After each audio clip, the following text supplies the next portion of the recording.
Hello everyone and welcome back to my channel. Today I'm going to do one of my favorite kinds of videos to do. I'm going to look back on the year of 2016 and take a look at some of my favorite books that I have read this year, so that this list does not include books that have been published in 2016 necessarily. It's just books that I have read this year and that I really loved. There are quite a lot of books, so I better get started right away. The first book I would like to show you is a classic, 1984 by George Orwell. I'm sure that you've heard of this book.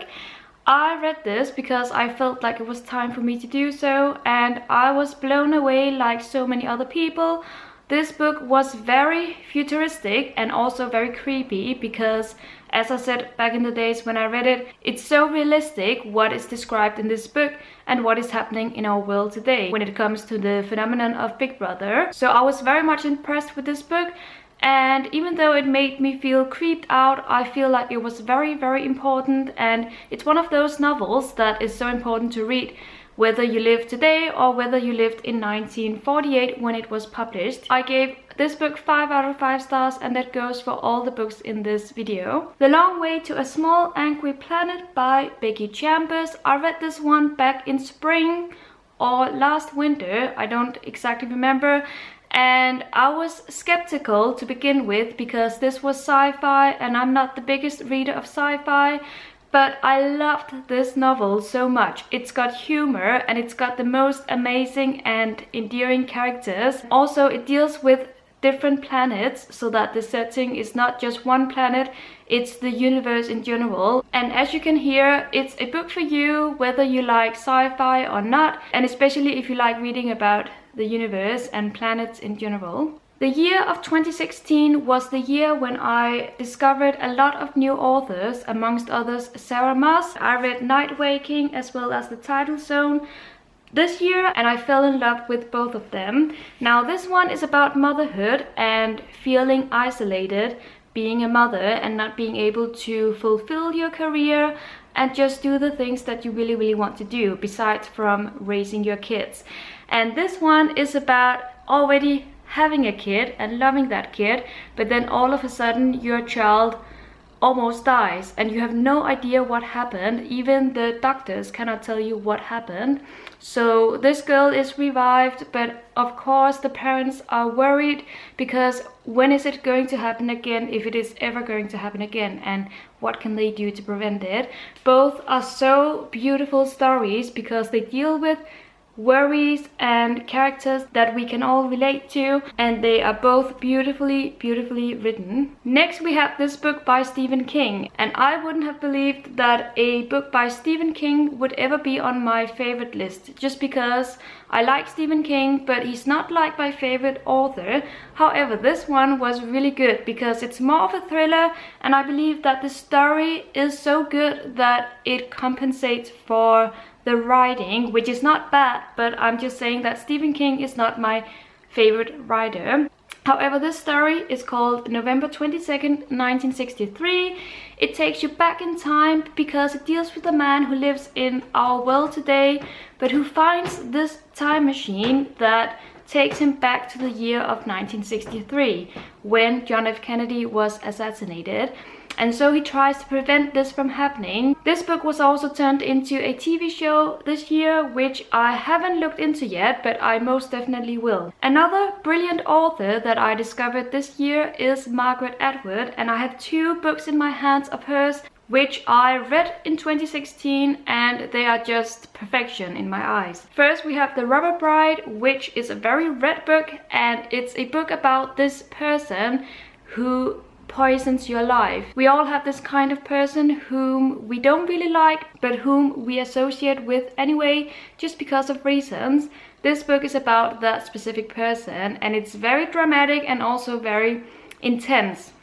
And the other book of Margaret Edwards that I fell in love with is The Blind Assassin, which deals with 2 girls who grow up together and then grow apart, and then it's very intense as well. It's very mysterious and it's just written beautifully. Mariana by Monica Dickens, who is the niece, I believe, of Charles Dickens. Now this has got to be one of my absolute favorite books of 2016. I remember reading it in my garden during the summer, and I loved how it made me feel. This is one of those novels that will make you feel happy and comfortable. It deals with children and their growing up, and it deals with affection, friendship, realizing things in life, and then growing up and becoming the person that you are destined to become. And I'm not even sure that covers what this book is really about, because I loved it, but it's more the feelings that it made me feel that I loved, because it's written in a way that makes you feel safe and comfortable. You will read it with a smile on your face, and it's just so impeccable, this book. It's kind of hard to describe why I love it so much, but I just do, so definitely check it out. Then we have a kind of dystopian novel, which is this one, The Sunlight Pilgrims by Jenny Fagan. Now, first of all, this book has one of my favorite covers. I love the colors. And second of all, I am once again surprised that a dystopian novel has made its way to my favorites list, just because I'm not much into sci-fi or dystopia. But this one was once again very scary, very creepy, just because it was very realistic. It deals with a world which takes place about 5 years from now, and in which we find Earth in the middle of an ice age. So everyone and everything is covered in snow. You have to deal with these new surroundings, and that's the journey that we are going on together with these characters. We follow two families who don't know each other, but of course they meet and they struggle through these times together. As I said, it's one of those very scary but realistic novels that is important to read, and the characters were once again very realistic, which I appreciate very much in my books. The next book is not actually a book, but a complete series, and that is the Emily of New Moon series by Ellen Montgomery. So it contains Emily of New Moon, Emily Climbs, as well as Emily's Quest. I read this series recently, and the series as a whole really made an impact on me. We get to follow Emily from she is a very young child till she is an adult woman, and her journey is so beautiful and so true.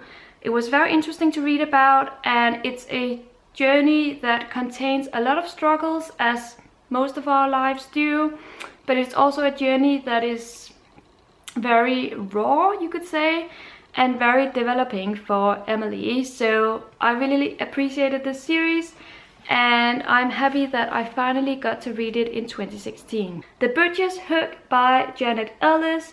This one comes with the most gorgeous inside cover, as well as its spine. This is a modern novel written like a Victorian novel. It's creepy, it's scary, it's murderous, and it's so good. I am a big fan of creepy novels, especially when the creepiness is kind of underplayed, so that it is still there, but it's not written out in capital letters. And I believe that was the case with this novel. It basically deals with a young girl who falls in love with a butcher's boy, and their relationship turns very mysterious all of a sudden.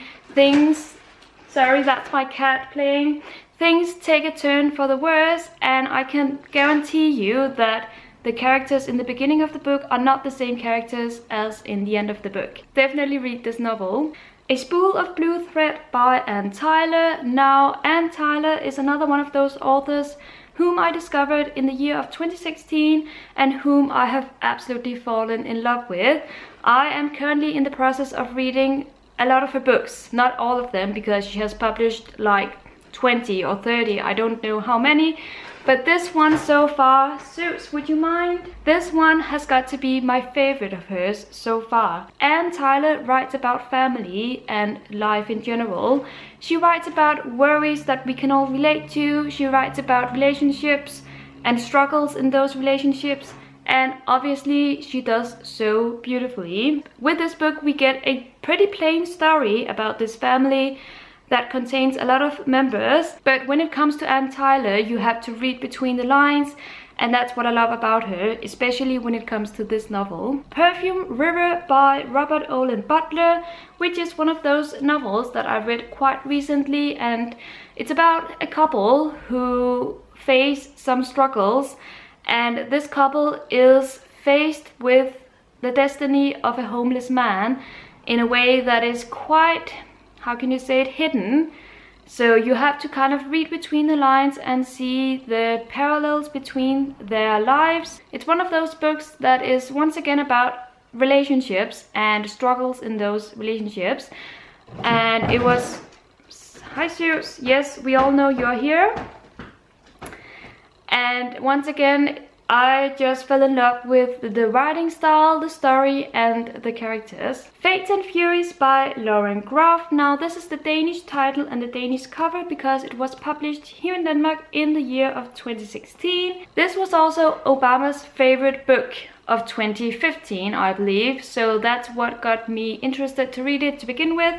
Having read it now, I understand why he liked it so much. This book is about marriage, but it's not your typical romantic story about a married couple.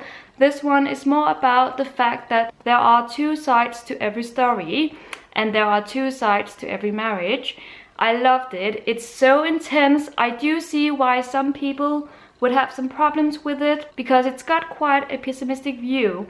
But I loved it anyway, because I do feel like it's realistic. You can slaughter me for saying that, but I do feel like this book is very realistic, and I appreciate it so much for creating this twist in our common idea of a romantic story. The only short story collection that made its way to my favorites list of this year is by Joyce Carol Oates. This one is The Doll Master and Other Tales of Terror. Once again, an author that I have discovered this year and that I have wanted to get to know a whole lot better. So I am in the process of reading her books. But this one has been my favorite so far. It's basically short stories that all revolve around some kind of terror. I wouldn't say that they are absolutely terrifying, but you have to read between the lines. And also Joyce Carol Oates creates these amazing twists to her stories, which I am such a huge fan of. Those twists are what make me love her so much. I have two more books left on my list. The next one is The Girls by Emma Cline. Once again, this is the Danish cover. This book deals with a cult which is based in California in 1960s. It educated me a lot on cults in general, how they work and what they do, but also I love the fact that this is more about one of the girls in the cult and her development than it's about the cult in itself. So that you do get to know about this cult, but it's through her eyes. And also she has quite a fascination for the leader of this cult, who is a man and who is not your everyday typical nice boy. So basically another great novel, and it was my first one by Emma Cline, but I'm definitely inclined to read more by her. And the very last book on my list is a book that I finished about 2 weeks ago, and that is Truly Madly Guilty by Liane Moriarty.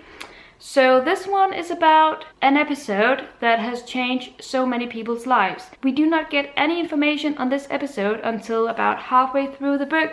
So this novel is very much about its plot and the way that the plot is structured. We get some hints, but you have to wait and you have to guess yourself before you actually get to know what has happened. I thought that this book was cleverly written, it was cleverly structured, and once again, it's one of those novels that has got some brilliant characters in it. All in all, just such a fascinating read. And that is it for my favorite books of 2016. I am so happy to have all of these titles on my shelves because I love them, and whenever I see them behind me, I cannot help but smile and be reminded of the beautiful stories that you can find behind the covers. I hope you got some amazing recommendations from this video, and obviously I would love to hear about some of your favorite books that you read this year. So if you have any recommendations, make sure to leave them in the comments down below. Thank you so much for watching and happy reading!